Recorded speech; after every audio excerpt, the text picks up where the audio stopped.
Salut l'équipe, nouvel entretien sur la chaîne First Team. Après avoir reçu un champion NBA, on reçoit un champion Euroleague, entre autres, parce que sa saison a été exceptionnelle. C'est le retour dans les studios d'Evan Fournier. Ça va Evan? Salut les gars, ça va bien? Super, c'est ton petit spot là.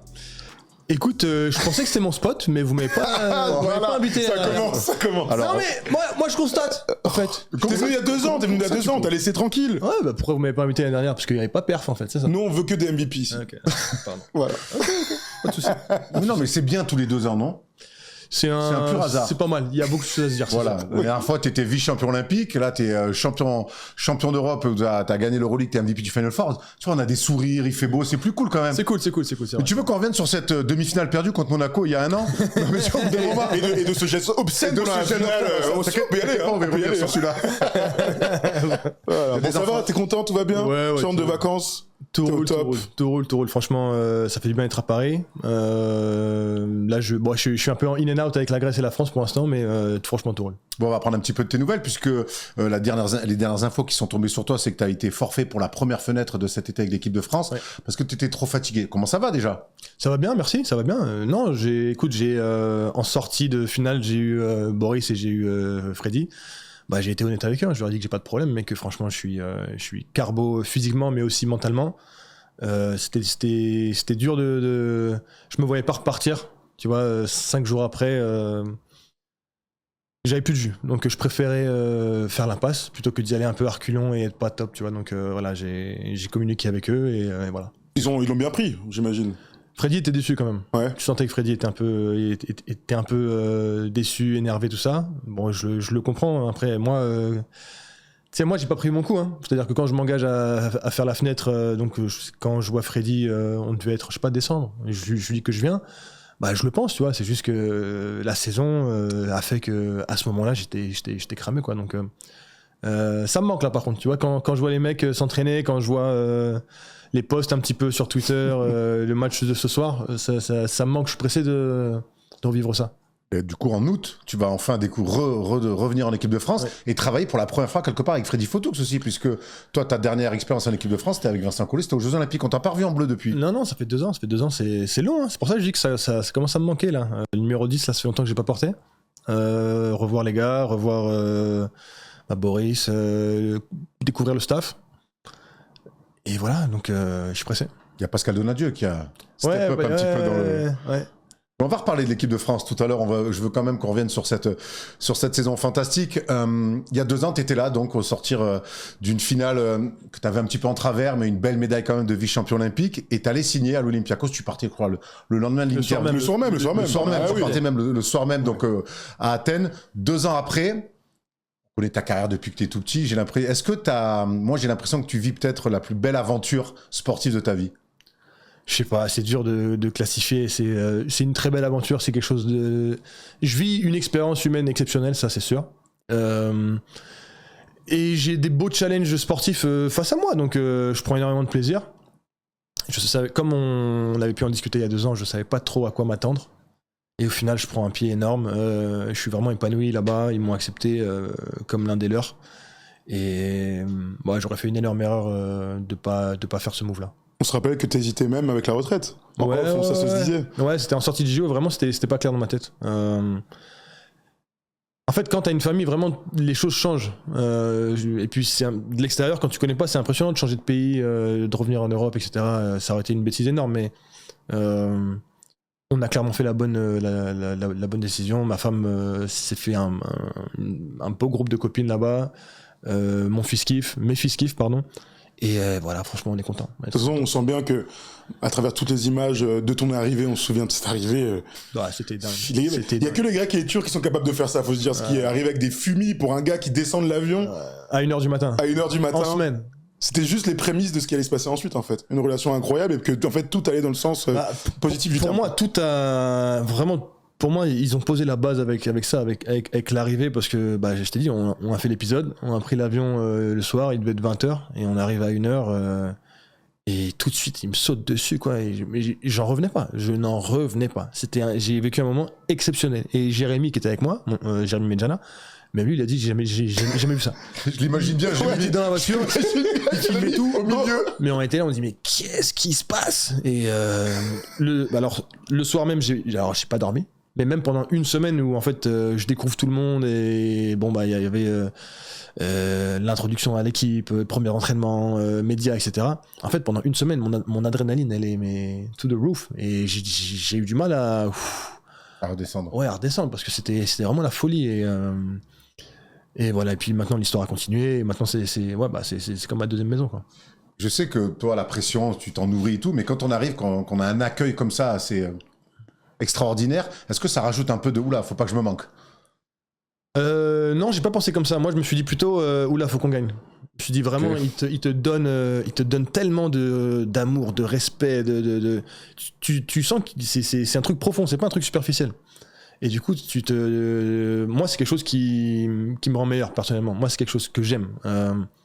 Et donc, ça me donne envie encore plus de leur donner, quoi. Parce que c'est, tu sais, les gens, ils te rencontrent dans la rue, ils te disent pas bon, bonne chance ou quoi. Non, déjà, ils te remercient. C'est un truc de ouf. Ils te remercient de dire merci de faire ce que tu fais, etc.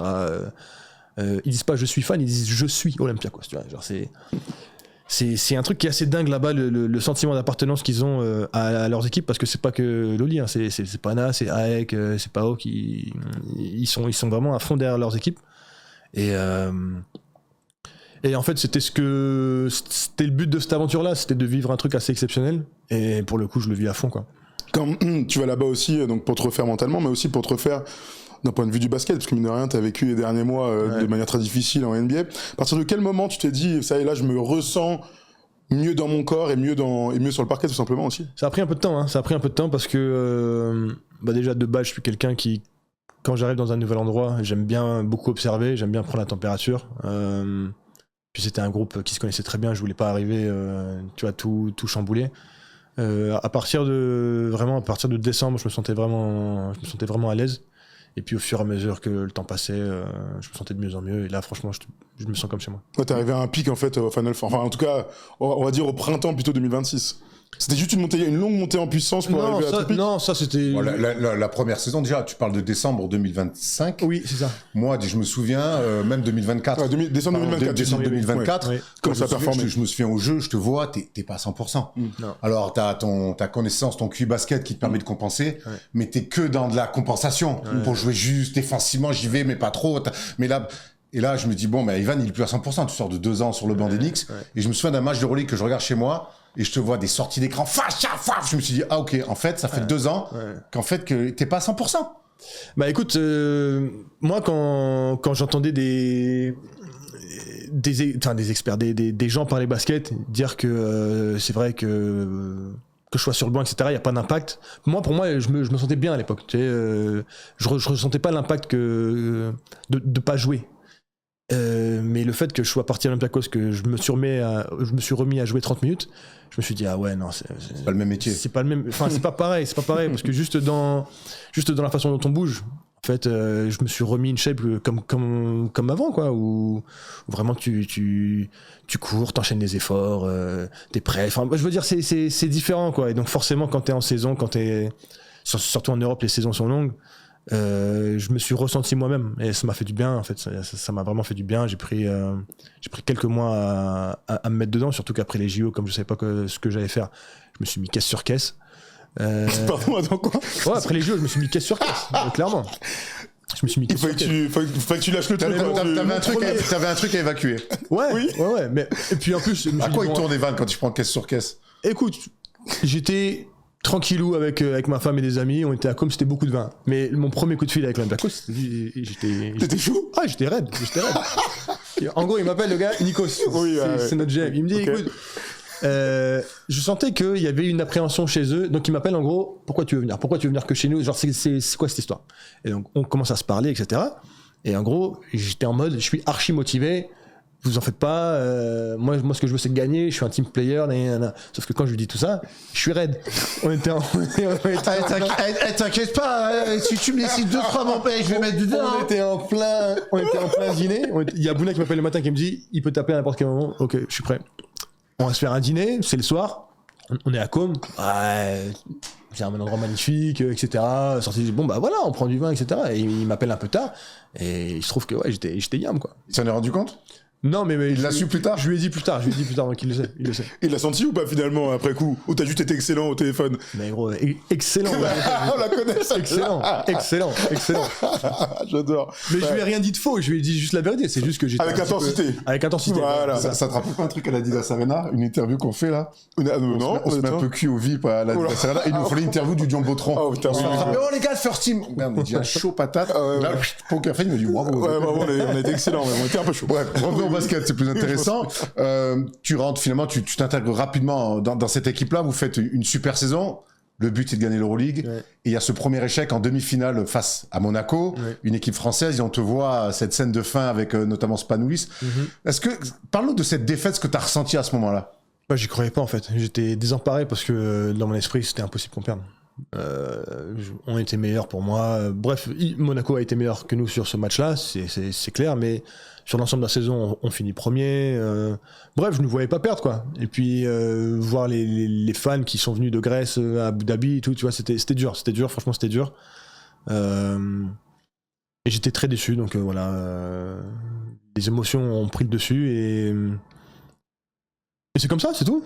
C'est comme ça. Est-ce qu'il y avait, après tant d'années sans gagner plus de 10 ans à l'Olympiakos, est-ce qu'il y avait, je sais pas, un truc inconscient là, qui était au sein de l'équipe, au sein du club? Quand on a perdu? Ouais, à ce moment-là. Moi, j'ai trouvé que les 2 semaines qui ont précédé le Final Four, je trouvais qu'il y avait un nuage un peu négatif autour de l'équipe. Tu sais, les gars, ils ont vécu des vrais traumatismes dans cette équipe, sur les défaites de Final Four, des défaites au buzzer, etc. Micic, là, ouais, Micic, Sergio Llull, Mousse, tu vois. Je trouvais que les 2 semaines qui ont précédé, il y avait un vrai nuage négatif sur l'équipe et qu'il y avait pas mal de gars chez nous qui étaient un peu en mode faut pas que ça recommence, tu vois. Et bah, c'est exactement en pensant comme ça que ça arrive. Donc, et du coup, il y a eu un changement pour cette année? Enfin, il y a eu, je parle vraiment psychologiquement dans la manière d'aborder le Final Four, ça, vous avez changé quelque chose? On était différents, ouais. Mais ça, de toute façon, c'est de la préparation mentale individuelle. Et juste avant le Final Four, je m'étais dit que j'allais parler au groupe, etc. Parce que au vu de l'année passée, ce qui s'était passé, je me suis dit bon, je pense que ça va être nécessaire. Et en fait, je l'ai jamais fait parce que le groupe était bien. Dans les entraînements, on était bien. Les gars étaient détentes. Tout le monde était en confiance. Je me suis dit bon, bah tu sais quoi, c'est pas nécessaire cette année. Et au final, il s'est passé ce qui s'est passé. Et ça a marché. Je pense qu'aussi, il y a eu 2-3 arrivées de nouveaux joueurs qui ont ramené un petit peu de l'énergie et puis qui n'ont pas vécu ce traumatisme-là. Et donc en fait, ça a fait que ça a pris le dessus, quoi. Tu penses à qui là, sur les arrivées qui ont changé quelque chose? Les gars qui n'étaient pas là, Dante Hall, Corey Joseph, 100%, Tyreek, Jones, que j'oublie personne, Tyson Ward. Enfin, tu vois, mine de rien, il y a eu pas mal de joueurs. Moi-même, ça fait déjà 5 gars qui n'ont pas vécu de traumatisme et qui arrivent en mode bon, vas-y, on y va, quoi. Et puis même, de toute façon, sincèrement, même les gars qui avaient vécu ça, tu sentais que cette année il y avait quelque chose de différent en eux et qu'ils disaient non, c'est bon, vas-y, c'est bon, c'est fini, là maintenant on gagne, c'est tout, tu vois. Tu disais que tu avais peut-être envie de prendre la parole. Parle-nous justement de ton rôle dans ce groupe, dans cette équipe-là. Tu es plutôt un leader vocal aussi, comme tu peux l'être avec l'équipe de France, comme tu l'as souvent été dans ta carrière, ou il y a déjà des mecs plutôt en place qui le font? Je reste moi-même à tout moment. Je pense que par rapport à mon leadership dans cette équipe, je suis un leader surtout à l'entraînement. Je m'entraîne fort, je m'entraîne beaucoup. Et je suis assez vocal lors des entraînements. Après, je suis pas quelqu'un qui fait des grands discours avant les matchs. Je trouve que c'est pas mon rôle. C'est vrai que je pense pas me tromper en disant ça, que j'ai ma voix du poids dans ce groupe, de par ma personnalité, mais aussi de par mon vécu. Les joueurs sont vraiment à l'écoute par rapport à ça. Et les rares fois où il a fallu parler cette année parce que ça allait pas bien, c'est vrai que j'ai pu dire quelque chose. Mais quel impact ça a, c'est dur à dire. Je trouve que l'impact quotidien à l'entraînement est beaucoup plus important. Donc moi, c'est comme ça que... Par l'exemple, quoi. Ouais, par l'exemple. Si un gars s'entraîne comme un dingue tous les jours et qui pousse le groupe, c'est un meilleur exemple que juste faire un discours une fois, tu vois. Enfin, ce que moi je pense en tout cas. Tu sais, souvent on dit que les athlètes pros sont très égoïstes. Et je me souviens après cette demi-finale face à Monaco où tu fais un énorme match individuel, t'es énorme, tu perds à la fin, je vois ta détresse, je me dis bon bah là j'ai quand même devant moi un gars pour qui le résultat compte plus que tout. Tu vois, est-ce que t'es d'accord avec ça? Parce que moi c'est le ressenti que j'ai toujours, que tu mets 30, t'es un athlète pro, t'as perdu, vas-y, quelque part, l'important c'est d'avoir été bon. Non, écoute, moi j'ai été élevé comme ça en fait. J'ai toujours été comme ça, j'ai été élevé avec les valeurs du judo, où le seul truc qui est important c'est gagner. Et il se trouve que c'est ça qui m'a rendu meilleur en fait. C'est la recherche de la gagne qui m'a poussé à être meilleur individuellement. Mais je me suis jamais mis au-dessus de l'équipe, peu importe où je suis passé. Et ça, c'est quelque chose. C'est une image que les gens ont de moi qui est pas forcément vraie, quoi. On a souvent pu penser que j'étais égoïste parce que je suis très ambitieux et que j'ai toujours eu envie de faire de grosses choses. Mais j'ai toujours pensé à l'équipe. Je pense que ma saison cette année parle d'elle-même par rapport à ça. Ça va dans ce sens-là. Je rappelle que t'as un rôle de 6e homme. Hein. Ouais, j'ai joué le 6e homme quasiment toute l'année. Donc voilà, c'est qui je suis, j'ai été élevé comme ça, c'est les valeurs que mes parents m'ont données, c'est ça qui me pousse, c'est la gagne. Et donc mettre 30 points c'est cool, ouais c'est sûr, c'est cool. Mais quand tu perds au final ça sert à rien, quoi. Donc voilà. Revenons un petit peu sur les dernières semaines de cette saison qui ont été assez incroyables, entre les playoffs grecs, le Final Four et les finales du championnat grec. On va commencer par le Final Four, quand on vous a senti quand même très serein sur ce Final Four, sûr de votre maîtrise, même le Real qui vous a un peu contrarié en finale, mais on a senti que finalement vous étiez au-dessus. C'est la sensation que vous avez eue. Je t'ai dit, franchement, les 2 semaines qui ont précédé le Final Four, le groupe il était serein, il était déter, à l'entraînement.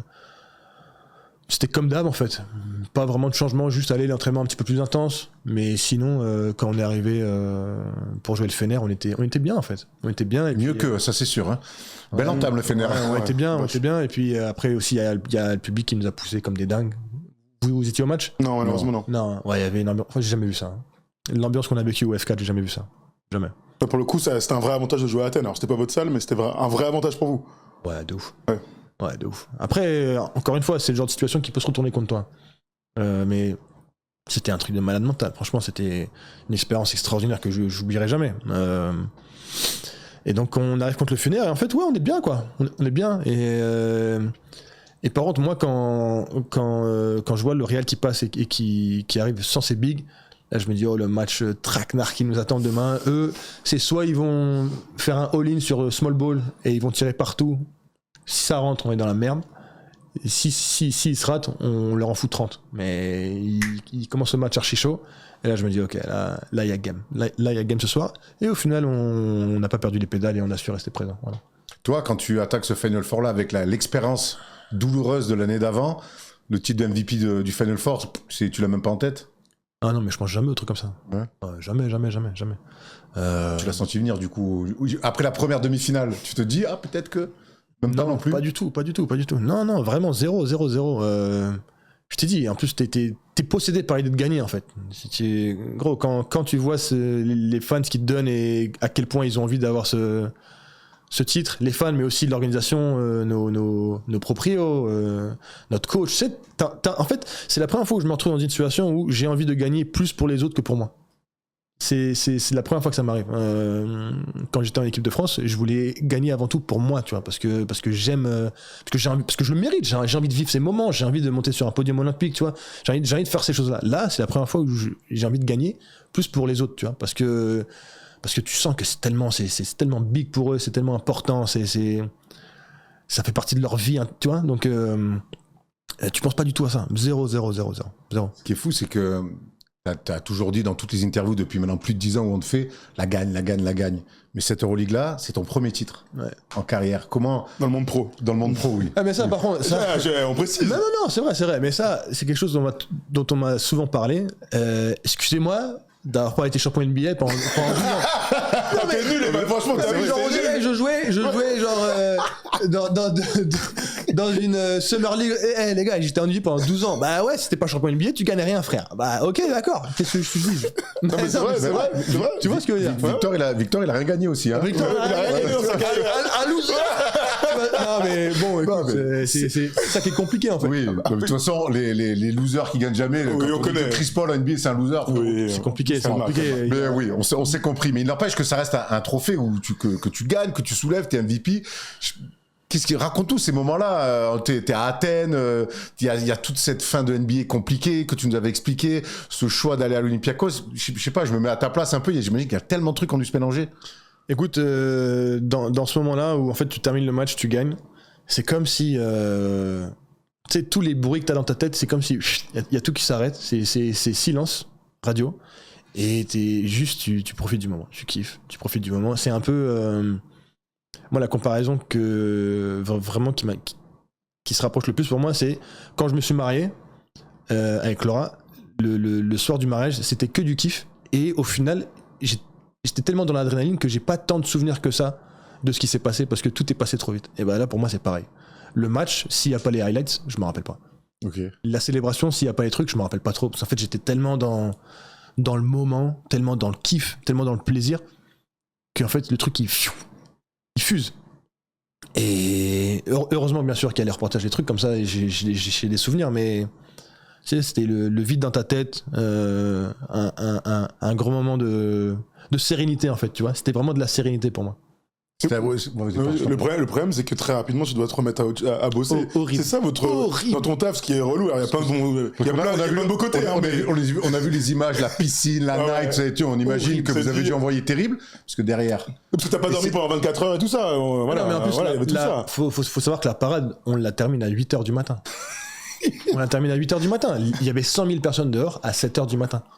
Tu vois, ils sont forts les Grecs, ils sont forts. C'était exceptionnel, j'ai vécu un truc, c'était bref. Et oui, et donc alors moi il se trouve que juste après le F4, j'ai un mal de dos terrible. Donc 4 jours après, il y a un match de demi-finale de play-off contre AEK. On joue AEK en Ligue grecque. Moi je rate ces 2 matchs-là. Mais les gars quand on jouait, c'était dur. C'était dur de refaire des entraînements. Puis même le coach, tu vois, il est trop content, mais même lui, il faut qu'il se remette dedans en mode, faut qu'il mette des pressions à ses joueurs avec qui il vient juste de gagner l'Euroleague. C'est dur. Et donc, le pompon de tout ça, c'est qu'en plus, ce qui nous attend, c'est Pana, tu vois. L'équipe. Remonter comme des pendules, j'imagine. Bah, bien sûr. Attends, tu t'imagines le truc. Je pense qu'on a la finale la plus dure d'Europe. Moi, je pense qu'en termes de basket et en termes d'ambiance, c'est la plus méchante d'Europe. Et tu dois trop plonger dedans, c'est dur. Franchement, c'est vraiment compliqué parce que t'as un sentiment d'avoir accompli quelque chose. Et donc, quand t'es plus dans la recherche d'avoir faim, de courir après quelque chose, en fait, t'es un peu dans la réaction. Et c'était dur de se remettre dedans, franchement. Ça, vous l'avez dit quand même? Enfin, j'imagine que c'était le discours, après... c'était le coach. Faut pas te mentir. C'était le coach qui a fait un gros travail de préparation mentale pour nous, parce que il y a pas mal de joueurs qui étaient en night, en fait. Qui étaient en célébration. Mais tu sais, c'est un peu normal. Toute l'année, tu cours après quelque chose, tu l'as enfin. La ville, elle est en ébullition, et là, on te dit, non, vas-y, mange des haricots, dors à 20h et prépare-toi pour le match demain. C'est compliqué, tu vois. T'as mis combien de temps à t'en remettre, alors avant de te repartir à la bataille? Moi, ça a été un peu plus facile que les autres, parce que, comme je t'ai dit, j'ai raté les 2 matchs de demi-finale de Ligue grecque. Et après le premier match, ça m'a fait du bien contre le Pana, de me remettre dedans, de me remettre dans l'ambiance. Voilà. Okay. Parle-nous justement un petit peu de cette... Rivalité, on peut l'appeler comme ça. Oui, rivalité, c'est le mot qu'on puisse dire. Légendaire face au Pana, et ça fait quand même, alors on la découvre pas, mais ça fait quand même depuis 2 ans, comme par hasard quand t'arrives, qu'on voit des drôles d'images quand même. C'est fou. Certains qui m'ont fait rire, ton geste grossier au demeurant. Condamnable, mais tu peux t'imaginer que nous, ça nous a fait beaucoup rire. Dis-le, t'as kiffé, arrête. Même si j'ai pas bien compris à quoi tu faisais allusion. J'aime beaucoup le casino et je lance les dés, bien sûr, c'est les dés. Non, mais écoute, cette rivalité, elle est assez incroyable. Il y a une toxicité entre les 2 équipes et c'est ahurissant. Franchement, c'est ahurissant. Et je trouve que c'est dommage parce que Parce qu'en fait, le basket grec en souffre un petit peu, tu vois. Le basket grec, je veux dire, on a des finales qui sont assez incroyables. Et ça se transforme en fait en bagarre juridique, en bagarre sur le terrain, en pression sur les arbitres. Il y a des arbitres qui sont fait vandaliser chez eux, tu vois. C'est compliqué parce que ça devrait être une vitrine du basket grec au final, et ça se retourne en bagarre complet, quoi. Et je sais pas d'où ça part, tu sais, c'est un peu le truc où ça fait tellement longtemps qu'ils se détestent que tu sais pas réellement le problème. Ouais, mais là on a l'impression qu'on a franchi une ligne. En fait, ça a toujours été chaud, on le découvre pas. Mais là, on a l'impression que, alors, il y a évidemment le propriétaire Giannakopoulos qui en rajoute, Ataman en fait. Mais pour moi, il y a un très grand passé que je ne connais pas par cœur, bien entendu. Mais clairement, leur propriétaire met une ambiance qui est pas bonne de base, parce que en fait c'est tout de suite la provocation, c'est tout de suite les injures, etc. Et en fait de base ça y est, en fait la série commence et tout le monde est remonté, quoi. Tout le monde est remonté et en fait les gens ils viennent nous voir et ils nous demandent de gagner, mais même pas parce qu'ils ont envie de gagner le basket, c'est juste parce qu'ils ont envie de les écraser, en fait, les autres en face, tu vois, parce que ça va au-delà du basket. Toi, on t'a vu avec Kendrick Nunn notamment, surtout l'année dernière. C'est l'année dernière, ouais. Bien vous accrochez, vous tirez les maillots, enfin c'est... Ouais. Comment toi, on t'a rarement... Enfin, je t'ai vu avec Schroeder, on se souvient, avec l'équipe de France, c'était avec Schroeder. Ouais. En match de prépa. Parce qu'il a mis la main sur moi. Voilà, il a mis la main sur toi, mais bon, c'était... Là, on l'a vu sur plusieurs matchs, vous chauffez, vous parlez, enfin, c'était... Je te dis, il y a une tension qui est énorme, et puis surtout, les fans autour, tu sais, quand tu joues à l'extérieur, c'est une atmosphère qui est vraiment hostile. Vraiment, c'est hostile. Et bon, moi, cette petite histoire-là, quand je fais mon geste, en fait... déjà ma femme était choquée, elle me dit mais je t'ai jamais vu faire un truc comme ça, et je dis ouais c'est vrai, mais en fait c'est sorti naturellement. Faut remettre les choses dans leur contexte. T'es contre 20 000 personnes, bon, qui t'insultent, etc., mais bon, ça encore, vas-y, ça fait partie du jeu. Et puis juste avant, en fait, il y a une très grosse faute sur moi, mais genre un attentat, je sais pas si vous en rappelez. Si. Tu vois. Et donc en fait là, moi j'ai perdu, et je veux me battre. En fait, je veux me battre. À ce moment-là précis du match, je veux me battre, tu vois. Il a craqué, le gars. Et je peux pas, etc. Et en fait, je vois les gens courtside qui sont là en mode, vas-y, viens, on se bat. En fait, il y a un joint qui a sauté, et j'ai fait ce que j'ai fait, tu vois. Et bon, écoute, je l'ai fait. Ça reste mieux ça qu'envoyer une mandale sur un courtside. Ouais, mais ça encore une fois, ce qui s'est passé avec Tyreek, pour moi, les responsables, c'est... Ça, c'était cette année, les images d'une violence incroyable dans les coursives de la salle. Pour moi, ça, c'est... Les responsables, c'est l'organisation. Quand il y a deux joueurs qui se chauffent comme ça sur le terrain, et que les joueurs ils se disent, vas-y, genre, on va se voir derrière, franchement, 90% du temps, les gens, ils sont sérieux. Parce que t'es dans le moment, t'as l'adrénaline. Il faut les séparer. Il faut quelqu'un pour les superviser. Si les deux joueurs, tu leur permets de se revoir, tu sais pas comment ça peut partir. Il y a déjà eu des bagarres pour moins que ça. Et en fait, c'est malheureusement ce qui s'est passé. Il y avait pas assez de monde pour les écarter. Et bah, faut les filmer en parce plus. Parce que même il est petit, mais c'est quand même il a pas peur, quoi. Il a pas eu peur. Gaillard. Et Tyreek Jones, bon, c'est un animal, quoi. Ouais, faut 15 mecs pour être autour. C'était quoi l'ambiance juste après ça dans le vestiaire? Dans le vestiaire, ouais. Bah, on venait de gagner, donc c'était cigare champagne, mais... Ouais, mais même après ce moment-là, personne n'en avait conscience de ce qui s'était passé, peut-être. Mais nous, on n'a pas su... Enfin, moi, j'ai su longtemps après. J'ai su, une fois que je suis rentré chez moi, réellement ce qui s'était passé. Parce qu'il y avait les célébrations. C'était le bordel, en fait. C'était le bordel. On était en pleine célébration. Et puis, franchement, ce qui s'est passé derrière, bon, bah écoute, ça s'est passé derrière. C'est une fois vraiment, genre le lendemain, etc., qu'on a compris l'ampleur du truc.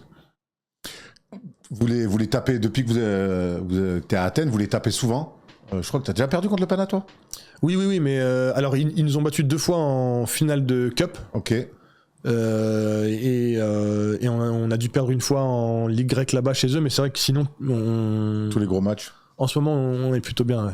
Vous êtes plutôt bien parce que l'Olympiakos est connu et reconnu pour avoir l'un des meilleurs baskets d'Europe, avec coach Barstokas, justement. Parle-nous, ça va être plus rigolo, de parler un petit peu de ce basket, de mouvement autour de Vezenkov, ce basket où tout le monde touche la balle, où le danger vient de partout. Ouais. Ça, c'est quelque part, toi qui as fait 12 ans de NBA, ça doit te changer aussi un petit peu d'arriver dans un basket comme ça. Non, c'était rafraîchissant, vraiment. Vraiment, c'était rafraîchissant de jouer un basket comme ça.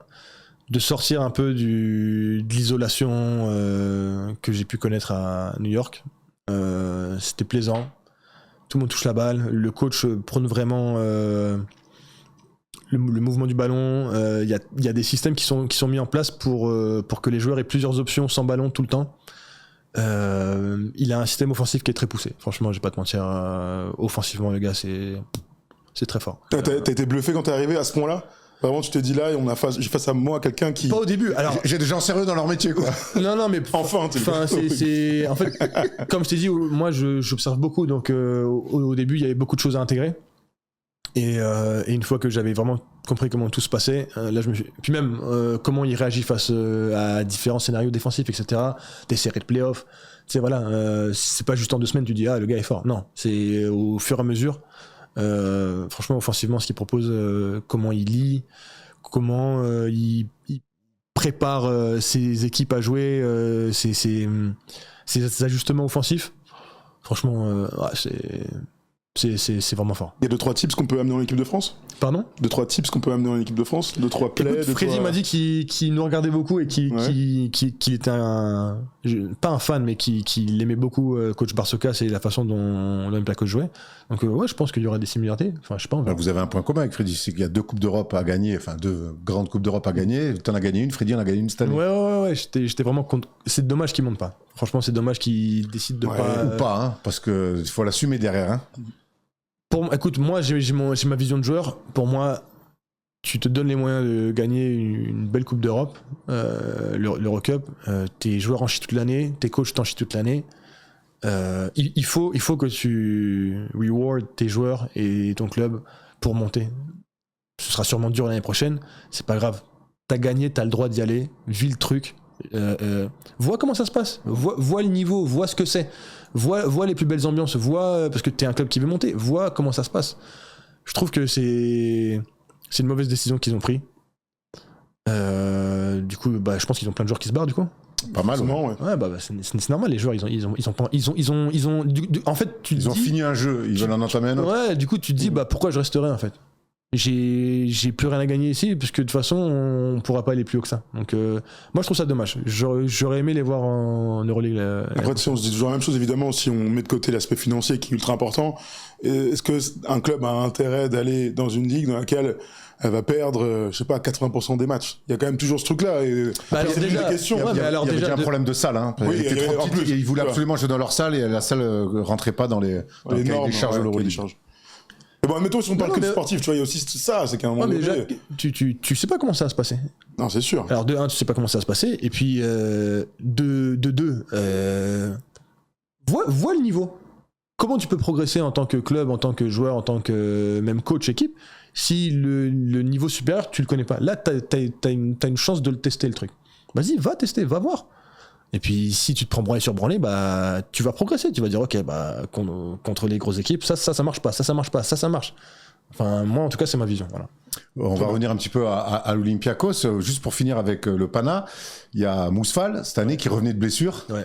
Bichette, qui a pas pu vraiment participer complètement à la fête, mais on sait ce qu'il a fait pour ce club-là, qui a signé du côté du Pana. Ouais. Comment c'est pris ça un peu en interne? Moi, c'est ton gars, je me doute. Mais... Moi, je savais un petit peu de toute façon ce qui se passait, mais écoute, moi, je veux juste qu'il soit. Déjà, faut savoir que c'était très dur pour lui. Oui, je lui parlais tout à l'heure, il me disait que pendant une semaine, il avait du mal vraiment à s'y faire, quoi. Enfin, même moi, de le voir en vert, ça fait bizarre. Et lui qui est resté 5 ans, ça doit lui faire encore plus bizarre. Donc, il a fait un choix pour sa famille. Clairement, c'est un choix qui est financier. C'est pas un choix que je peux vraiment juger, quoi. Voilà. Et on peut rajouter, parce que je lui ai parlé, lui son but c'était de rester quand même, et que si l'Olympiakos décide pas de le garder, lui son but c'était de rester, et puis il voulait jouer aussi. Voilà. Et c'est vrai que là, il y aurait eu beaucoup de monde à l'intérieur.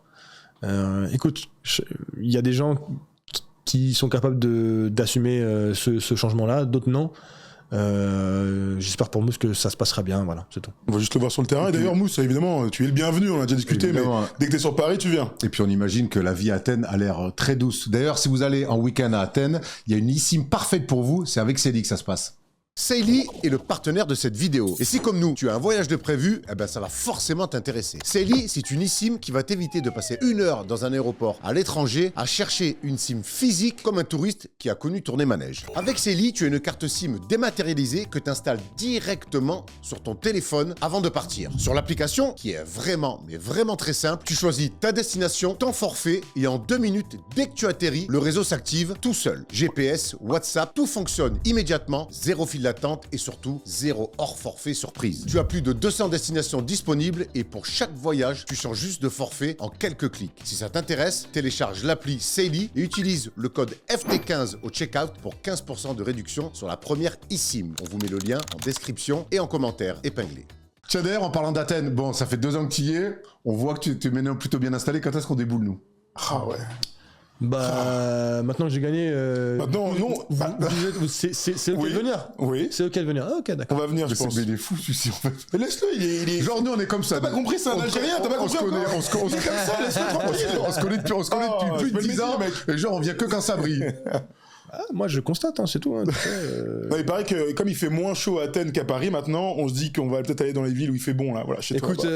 Vous venez quand vous voulez, les gars. Un beau week-end, un vendredi soir, un beau match d'Euroleague. Vous venez quand vous voulez, Très bien. Il y a dû avoir des super restos. Parlons un peu de la vie de là-bas. Moi, j'ai fait une île grecque, mais j'ai jamais fait Athènes. C'est une ville qui... Je suis allé à... Ouah, je m'en souviens plus. T'étais à Rhodes. À Rhodes, ouais, t'étais loin. Ouais. Moi aussi, j'ai fait Cyclades 1000 fois aussi, on adore. Mais bon, Athènes, c'est différent. Ouais, non, franchement, c'est un kiff. Après, moi, je vis pas exactement dans Athènes, je vis dans la banlieue un petit peu sud. Ça, on te suivra, nous, t'inquiète. J'ai une maison tranquille, tu vois, je suis à 5 minutes de la mer. Non, franchement, je suis au max. C'est une ville qui... Ça me fait penser à un tout petit peu au bled, dans le sens où les Grecs, ils sont... Et genre par exemple, tu peux rouler vite, par exemple. Tu vois, tu peux rouler vite, tu te fais pas arrêter par la police. Le gars de la piscine, rendez-vous lundi 14h, il va venir mardi 13h. Tu vois, des trucs comme ça. C'est la Méditerranée, voilà. Ouais, c'est la Méditerranée, mais voilà. le très bon côté de tout ça, c'est que par exemple, si tu veux aller manger dans un resto dernière minute, le mec, il va se débrouiller. Tu sais, ils se débrouillent. Vraiment, ils se débrouillent. Ils sont tellement généreux qu'ils arrivent vraiment à faire marcher leur truc. Et moi, c'est une vie qui me convient, moi, personnellement. Ils sont moins à cheval sur le règlement que les Américains, c'est ça que tu veux nous dire? Ouais. La bouffe, parle-moi de la bouffe. Ah, c'est trop bon. C'est exceptionnel. Ouais. Les meilleurs poissons que j'ai jamais mangés, c'est là-bas. Oh là là. La feta, les gars. On mange pas de la feta en France, c'est bien connu. On mange pas de feta ici, on mange un truc de brebis dégueulasse. C'est comme la mozzarella, en France, tu vois, en Italie, tu sais, j'ai ramené Simon, du coup, mon chef. Et il se régale, hein. Avec les produits là-bas, tout est vraiment local et tout. C'est franchement, on vit un truc excellent. Il fait beau. Mon fils fait du basket dans un club où il joue dehors parce qu'il fait beau toute l'année. Voula, le club de Voula. Et non, on kiffe. Franchement, c'est un grand kiff. C'est la meilleure ville dans laquelle t'as vécu finalement, adulte? Ouais, c'est différent. Je peux pas comparer parce que New York, c'est quelque chose d'exceptionnel aussi. C'est différent. C'est pour ma famille, c'est un cadre de vie qui est mieux. Ça, c'est sûr. En plus, je suis beaucoup plus présent. Ça, c'est quelque chose qui m'a vraiment fait bizarre. Quand j'arrive en Euroleague, ils me disent ouais, attention, là, c'est double week cette semaine. 2 matchs d'Euroleague plus un le dimanche. Moi, j'étais en mode, mais ça c'est les vacances, ça, les gars. Ça, c'est tranquille. La semaine prochaine, on a que 2 matchs et tout. Mais ma femme, elle a dit, mais t'es tout le temps là, en fait. Elle t'a redécouvert carrément. Ouais. On va chanter, Laura. Non, mais t'es tout le temps là. C'était un gros point positif de ma venue en Europe aussi. Le rythme qui est beaucoup plus calme. Et ouais, franchement, en tant que père de famille, c'est génial. Tu parlais de New York, justement, je suis obligé de te lancer. Ils ont été champions NBA cette saison. T'as suivi un peu, t'as kiffé? Alors, j'ai suivi de loin. J'ai regardé qu'un match cette année, enfin 2. J'ai regardé qu'un match cette année. En 1 de saison régulière, c'était New York. Bah, c'était pas New York contre les Spurs? En finale la finale de NBA Cup. Non, le match de Noël. Oui, si. Ouais. Bah, c'était celui-là. Et j'ai regardé un match des finales NBA. Et donc j'ai suivi de loin, quoi. Ouais. J'ai forcément félicité les gars avec qui j'avais joué, etc. C'était, c'est beau ce qu'ils ont fait. Tu l'avais vu venir, ça ? Quelque part que les Knicks, si peu de temps, là, comme ça, arrivent à aller au bout. Écoute, quand j'ai vu le match-up des finales, ouais, je l'ai annoncé. Quand ils étaient à Atlanta, j'étais un petit peu moins sûr qu'ils gagnent. Tu m'étonnes. J'étais un petit peu moins sûr qu'ils gagnent. Jalen Brunson, comme ça, des meneurs arrière, comme ça, qui gagnent un titre NBA, c'est quasiment du jamais vu. Ça marche souvent jamais. Ouais. On peut aller loin, mais de là être champion NBA et MVP des finales, c'est du jamais vu. On en avait parlé quand on était venu te voir chez toi à New York. Il a complètement cassé les barrières, Jalen Brunson. Ouais, grave. Non, franchement, ce qu'ils ont réussi à faire, c'est fort. Et puis même lui, ce qu'il fait, c'est fort. Ils ont vraiment profité, je trouve, un peu de la baisse de régime des autres équipes à l'Est. Vous savez, comme Boston, comme Philly, qui baissent un petit peu. Et eux, ils ont fait tout l'inverse. En fait, ils ont step up au moment où les autres, ils ont un peu eu un coup de mou. Et ouais, ça devait être un truc assez fou à vivre, je pense, des finales NBA à New York. Donc, bravo, hein, c'est cool. Tu parlais de 100 000 personnes, tu sais, pour Athènes, ce qui est incroyable, ils étaient 2 millions à New York. Non, mais laisse tomber.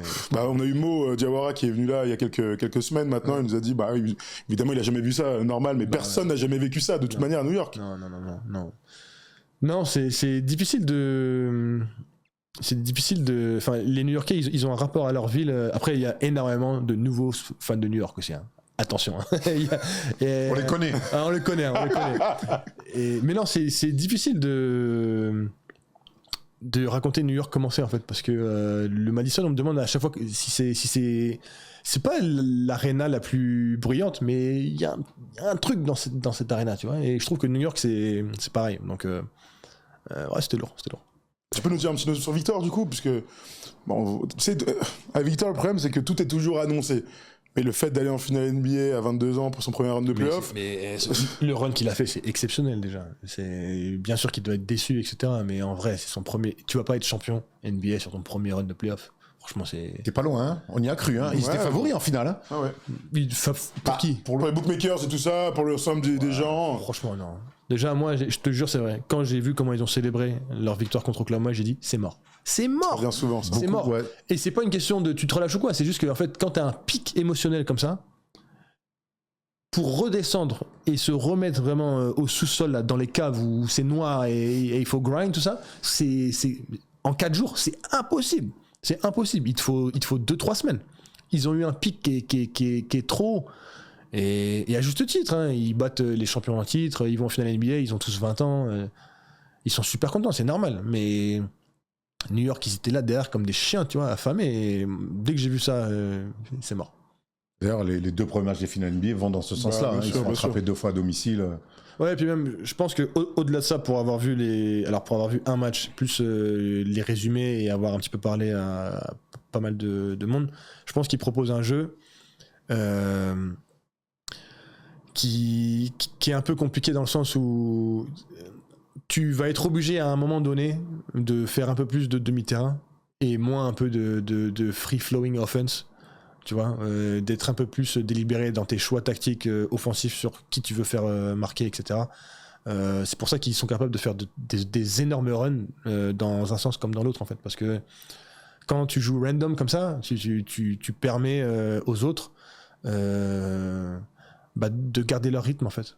De garder leur rythme, mais c'est jamais réellement fini. Et je pense qu'il y a un travail de fond à faire parce que jouer comme ça, c'est... Alors ça n'a rien à voir, bien entendu, mais c'est un peu comme le Paris Basket, tu sais, ils jouent à un rythme tellement effréné avec des choix un petit peu bizarres des fois, où en fait, même s'ils sont à plus 20, tu te dis, ils vont nous donner l'opportunité de revenir, parce que eux, à aucun moment donné, ils vont changer la façon dont ils jouent. Donc nous, on va pouvoir capitaliser sur ça, quoi. C'est intéressant ce que tu dis, parce que le basket moderne va dans cette direction. Alors on est peut-être aux prémices de ça, où toujours plus de rythme, toujours plus de relance, toujours plus de possession, et donc propice au run, avec en plus le 3 points qui est ultra présent. Mais toi, ta vision, ça reste quand même que à un moment donné, il faut mettre la balle sous le bras et être coordonné pour jouer sur nos forces plutôt que continuer à courir comme des fous. T'es obligé.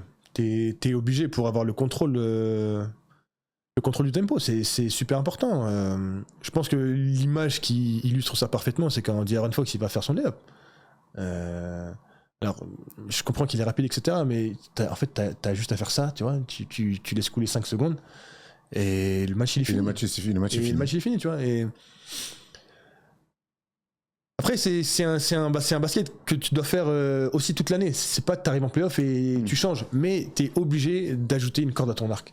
Et sur les fins de match, sur les matchs de playoff ou sur quand ça joue très physique, etc., t'es obligé de ralentir un petit peu le jeu, tu vois. T'es obligé. Quand t'es à plus 20, il faut être un peu plus en gestion. Ça veut pas dire que t'arrêtes complètement de jouer, que t'arrêtes de courir, mais faire des trucs de roublard, essayer de faire des fautes, mettre la balle un petit peu plus à l'intérieur, parce que quand la balle elle est à l'intérieur, il n'y a pas de rebond long, donc tu peux mieux replier.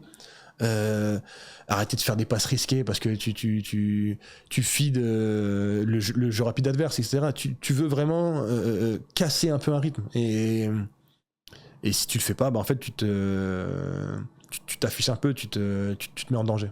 Ça fait 2 ans que tu as quitté la NBA, tu t'es parfaitement relancé du côté de la Grèce. Il y a des trucs qui te manquent quand même en NBA? Bien sûr.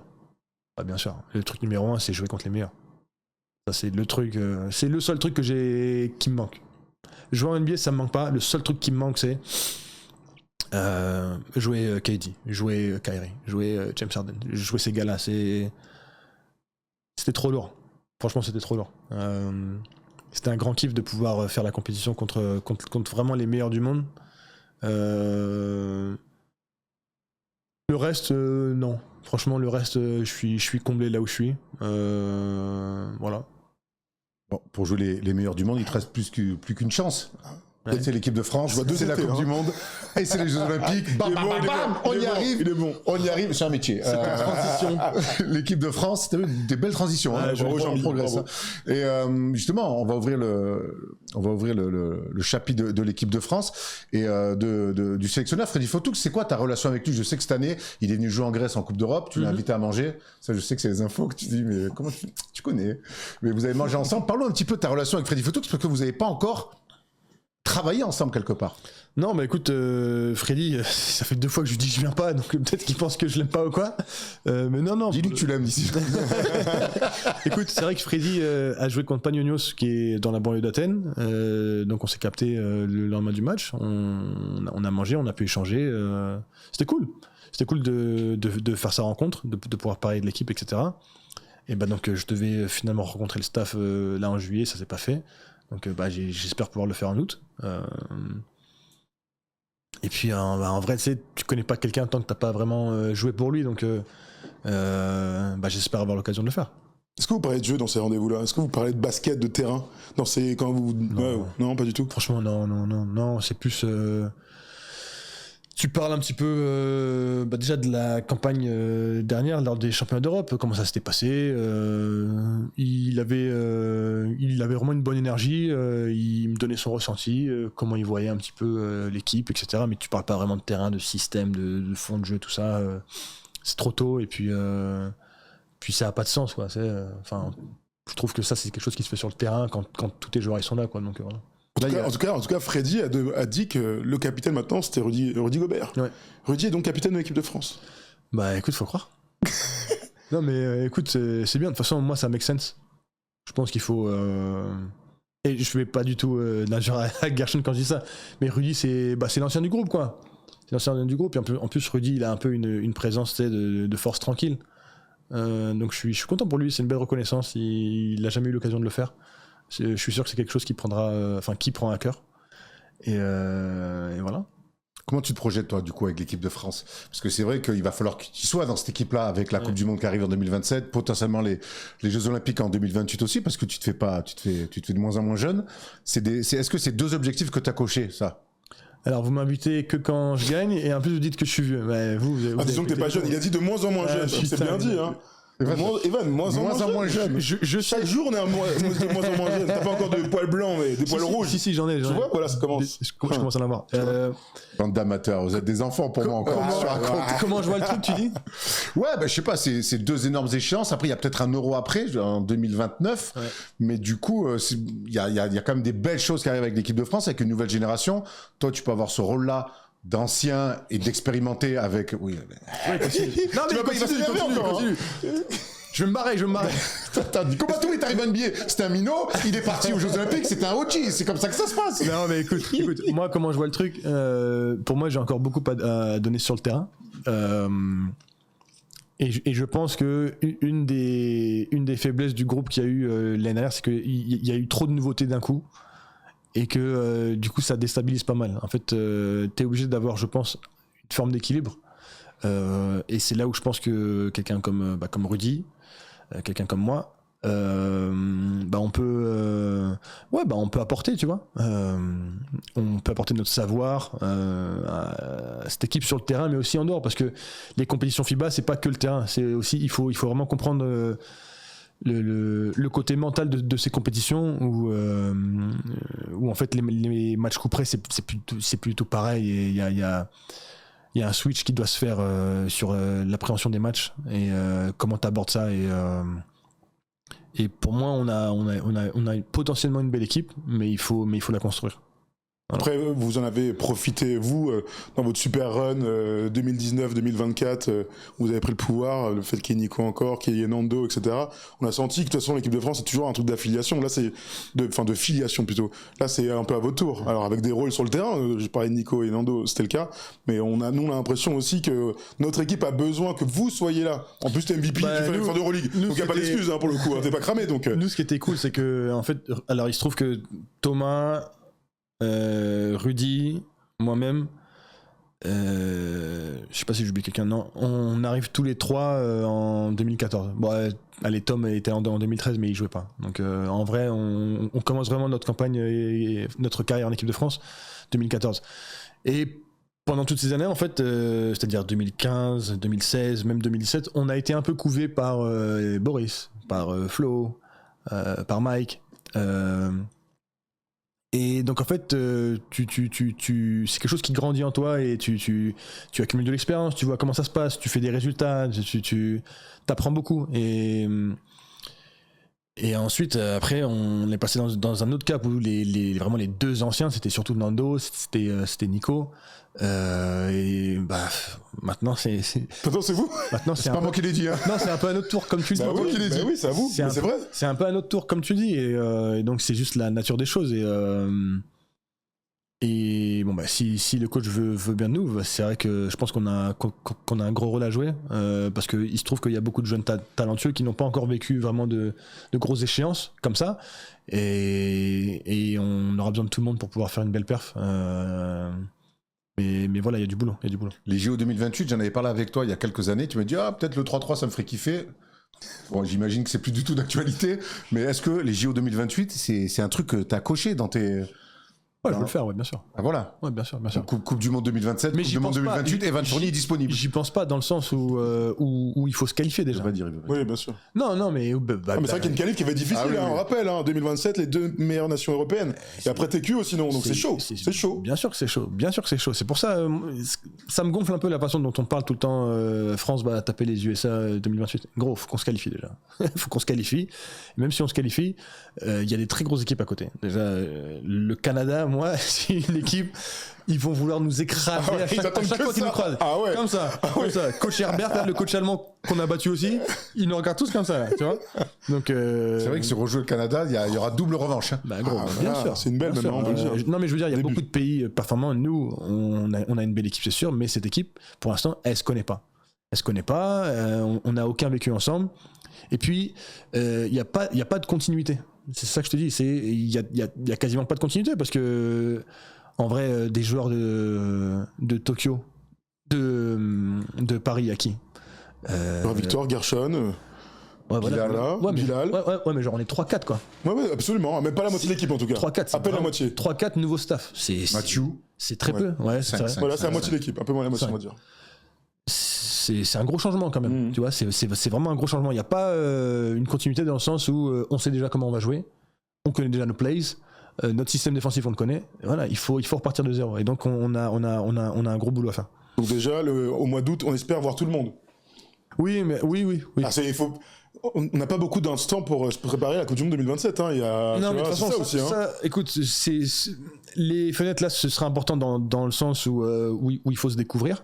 Par contre, je crois pas du tout au momentum d'une année à l'autre. Oui, tu recommences à chaque fois. Mais néanmoins, c'est important de découvrir le système que Freddy veut mettre en place. Oui, sur ça, je te rejoins. Très bien. Écoute, on a hâte en tout cas de voir faire ton retour en bleu en août. On espère que tu seras appelé. Franchement, moi aussi. Mettre le 10 là, je commence à être impatient là. Après, ça va, c'est France-Serbie, ça va. Tranquille. Petit match pour reprendre ta carrière en bleu. Bravo. C'est tous les matchs qu'on aime ça. Merci Evan. Merci C'est cool de te voir. On attend que tu sois champion du monde. Je sais pas dans quoi pour te réinviter. Voilà, parce que si tu gagnes pas, tu viens pas. C'est comme ça au moins t'es au courant. Merci Evan, c'est toujours un plaisir. Merci Evan. Allez, passe un bon été. Merci. Merci, on s'est régalé. On se retrouve très rapidement pour un nouvel entretien.